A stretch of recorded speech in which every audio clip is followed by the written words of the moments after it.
عوام تقول لا تفاول عن نفسك، يعني لا تقول عن نفسك كلام سيء فيقع عليك، وهم صادقين.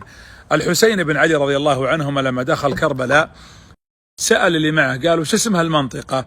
قالوا كربلاء، فنطقها كرب وبلاء، فجرى عليه رضي الله عنه ما جرى. والنبي صلى الله عليه وآله وسلم زار رجال مريض وعليه حمى وتعبان، يدعو له ويزوره ويعتاده ويتطمن عليه ويرجو له الشفاء، فقال له لا بأس طهور. قال بل حمى تفور على رجل كبير تدخله القبور، يعني بموت ولا ينفعني هذا. فقال النبي إذا نعم، يعني يكون ما أردت، لأن قال كلام عن نفسه لا ينبغي. ولذلك احفظ لسانك أن تقول فتبتلى إن البلاء موكل بالمنطق. أنا ما أنفع، أنا فاشل، أنا بسقط، أنا تجارتي فاشلة، أنا بمرض، أنا بموت، كلمات تسمعها كثيرا لا ترددها فتنعكس عليك وتتحقق فيك، وإن البلاء موكل بالمنطق. لا تجعل لسانك يجر عليك البلايا اللي انت ما تتوقعها ولا تريدها، ولا تتفاول على نفسك على قولة العوام. احفظ لسانك أن تقول فتبتلى إن البلاء موكل بالمنطق. جاء رجل إلى النبي عليه الصلاة والسلام قال يا رسول الله، يفترض لو أني دخلت في بيتي أو على أهلي فوجدت رجل عند زوجتي فماذا أفعل؟ وش اللي حصل؟ رجع إلى بيته فوجد رجلا، فأنزل الله والذين يرمون أزواجهم ولم يكن لهم شهداء إلا أنفسهم. يا أخي قد تكون الكلمة سبب البلايا عليك. ترى يعقوب عليه السلام قال أخاف أن يأكله الذئب في حق يوسف فابتلي بهذه الكلمة، وقال في حق أخوه بنيامين إلا أن يحاط بكم فأحيط بهم. يا أخي ظن بربك خير، ظن بالله الخير العظيم. أنا عند حسن ظن عبدي بي فليظن عبدي بي ما شاء، فما ظنكم برب العالمين؟ قل أنا في خير، أنا بيجيني الرزق، أنا أموري طيبة، ستنفتح لي الدنيا، سيصلح الولد، ستتحسن الأحوال، وأبشر بالخير. شوف بعض الكلام وش يجر على أصحابه من المصائب.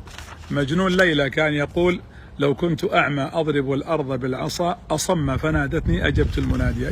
يقال أنه ما مات إلا وقد أصبح أصما وأعمى. والمؤمل كان يتغزل بامرأة في الحيرة، فلما تغزل بها حتى قال يا ليت المؤمل لم يخلق له بصر، وقالوا ما أصبح في الصباح إلا وقد ذهب بصره. أخي أختي، إن البلاء موكل بالمنطق. المنذر بن المنذر ملك العرب القديم المعروف نزل في منزل في صحراء، وكان معه رجل ملقوف. قال لها يعني يتكلم مع الملك لو أرأيت تلك الرابية مكان في الصحراء لو ذبح عنده رجل أين يبلغ دمه؟ قال والله إنك أنت المذبوح وسأبدأ بك حتى ترى أين يبلغ دمك. فذبح. فقال رجل حضر هذا المشهد قال رب كلمة قالت لصاحبها دعني إن البلاء موكل بالمنطق، انطق بما يعود عليك بالخير.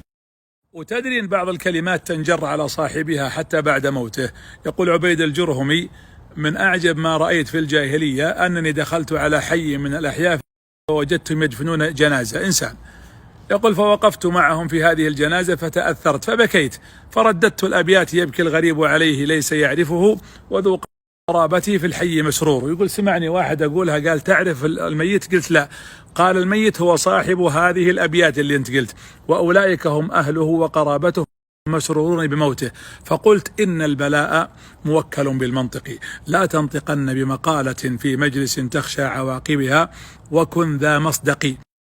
وكن ذا مصدق، خلك تقول الكلام اللي ينفعك، الكلام اللي فيه نوع من التفاؤل حتى تعيش في سعادة وهناء، ولا تبتلى بكلمة ترميها وتقولها وترددها فتنعكس عليك وآثارها النفسية وقد تتحقق واقعا فتصبح في كآبة كاملة.